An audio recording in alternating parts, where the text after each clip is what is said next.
ఈ రేస్ తప్పు, ఫుట్బాల్ ఒప్పు.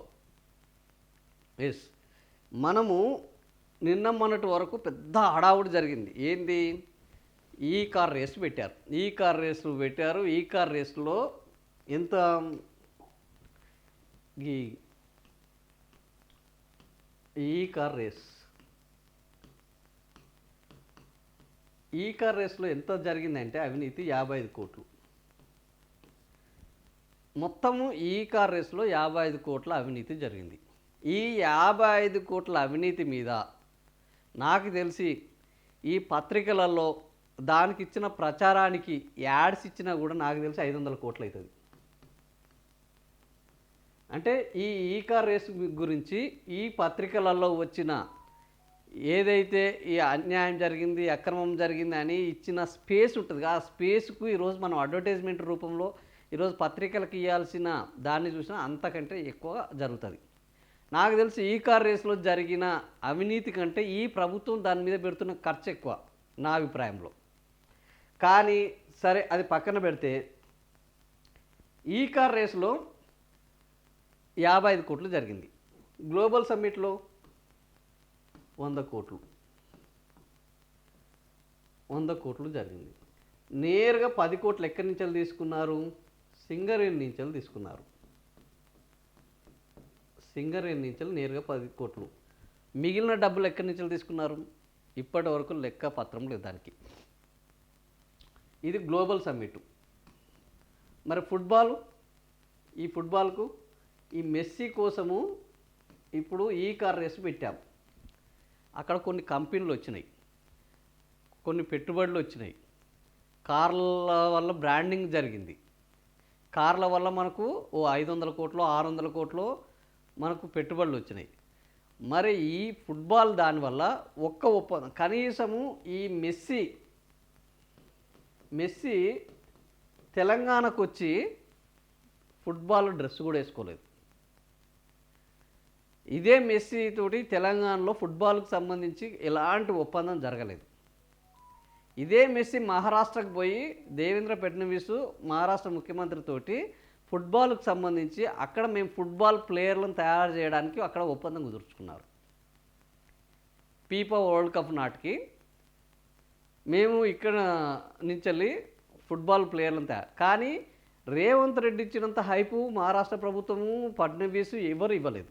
ఈయన ఆయనకు బాడీ గార్డ్గా అయిండు, బ్రాండింగ్ గార్డ్ అయిండు.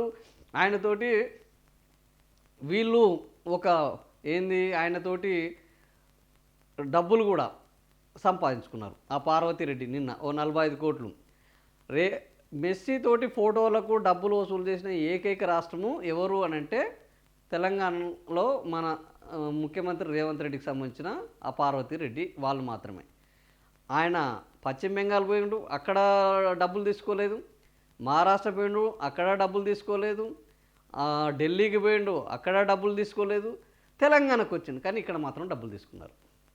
సో ఈ రకంగా ఏ అంశం వచ్చినా ఇందులో డబ్బులు ఏమొస్తుంది అన్న ఆలోచన తప్ప రాష్ట్రం యొక్క బ్రాండింగ్ ఏంది, వీళ్ళని తీసుకురావడం వల్ల అయ్యే ఖర్చు ఎంత, ఆ ఖర్చు నుంచి మనం ఆదాయం ఎంత లభిస్తుంది, దీని ద్వారా మన రాష్ట్ర ప్రజలకు ఏమి ప్రయోజనం చేకూరుతుంది అన్న ఆలోచన లేదు. సో ఈ ఫుట్బాల్ వల్ల మరి ఇప్పుడు 100 కోట్లు ఈ ఫుట్బాలు, ఈ స్టేడియము మొత్తము, ఆ ఉప్పల్ స్టేడియాన్ని క్రికెట్ స్టేడియాన్ని ఫుట్బాల్ స్టేడియం చేశారు. క్రికెట్ పిచ్ కోసము చాలా ఒక తతంగం ఉంటుంది. ఆ తతంగాన్ని మొత్తము ఎక్కడికెక్కడ సర్వనాశనం చేసి దాన్ని ఒక ఫుట్బాల్ గ్రౌండ్గా తయారు చేశారు. ఇప్పుడు దానికయ్యే ఖర్చు, ఈయనకు పెట్టిన ఖర్చుకు ముఖ్యమంత్రి ఎక్కడి నుంచి పెట్టాడని ఇప్పటివరకు లెక్కలు ఉన్నాయా? సో రేపు విజిలెన్స్ చేస్తే మరి అప్పుడు ఫుట్బాలు దానికోసం ఈయన పెట్టిన ఖర్చు ఎక్కడి నుంచి తీసుకొచ్చాడు, ఈయన ముఖ్యమంత్రిగా పాల్గొన్నాడా, అది అధికారిక కార్యక్రమమా అనధికారిక కార్యక్రమమా, దానికైనా ఖర్చు ఎక్కడి నుంచి భరించారు, దానికి ఎవరి అనుమతులు ఉన్నాయి, ఈ రాష్ట్ర సొమ్ముని, రాష్ట్ర ప్రజల సొమ్ముని ఇట్లా తన మనవడితోటి, అంతకుముందు రేవంత్ రెడ్డి అన్నాడు ఆయన కాకి పిల్ల కాకి ముద్దు, ఆయన మనవడు ఆయనకు ముద్దు, మాకేం ముద్దయ్యా, ఆయనని వాళ్ళ ఇంట్లో ఏమన్నా చేసుకోండి, జనాలకు తీసుకొచ్చి ఈ వీటిలల్లో చూపెట్టడం ఏంది? మరి నువ్వేం చేసినావు నీ మనవడిని? అంటే ఒకరిని తిట్టే ముందు మనం భవిష్యత్తులో మనకు తిరిగి ఏమొస్తుందన్న ఆలోచన ఉన్నదా? లేదు. ఎందుకంటే వాస్తవానికి ఆ రోజు ముఖ్యమంత్రి రేవంత్ రెడ్డికి ఆ ఆలోచన ఎందుకు లేదు అంటే, ఆయన ఈ రాష్ట్రానికి సీఎం అవుతానని ఆయన కలలో కూడా అనుకోలేదు.